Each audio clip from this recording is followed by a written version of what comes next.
Next, Paula Ross.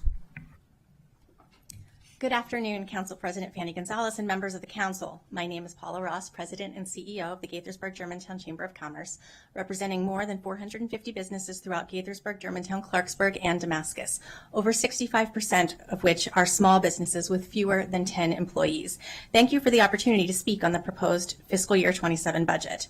We appreciate your support for key investments, particularly economic development investment in Germantown Town Center, small business programs through the Business Center, public safety innovation, and funding for Montgomery College. These are important and meaningful priorities. However, I want to be very clear on behalf of our members. We strongly urge you to reject the proposed tax and fee increases in this budget. Small businesses are not just stakeholders in this conversation. They are the foundation of the county's tax base. They generate jobs, occupy commercial space, and contribute directly to both property and income tax revenues. When costs go up, small businesses don't have the ability to absorb those increases. They adjust by delaying hiring, reducing investment, or in some cases, relocating. And when that happens, the county doesn't gain revenue, it loses it. The proposed increases, a 6% property tax rate increase, higher income tax authority, a 32% increase in 911 fees, and additional fee increases across transportation, water quality, and permitting, represent a cumulative burden that many small businesses simply cannot sustain. And the growth of this budget far outpaces inflation and population growth.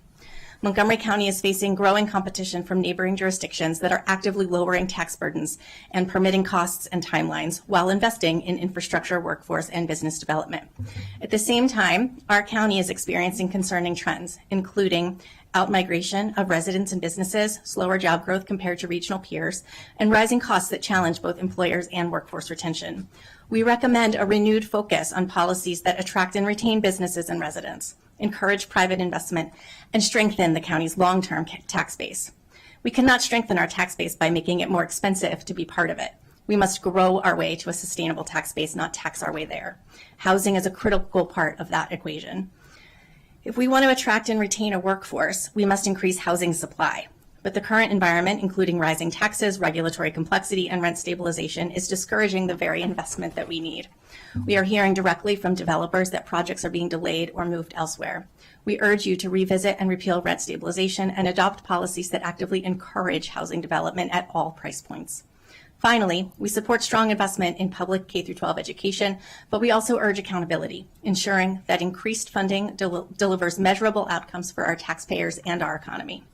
In closing, Montgomery County's long-term fiscal health depends on a strong, growing, and competitive economy.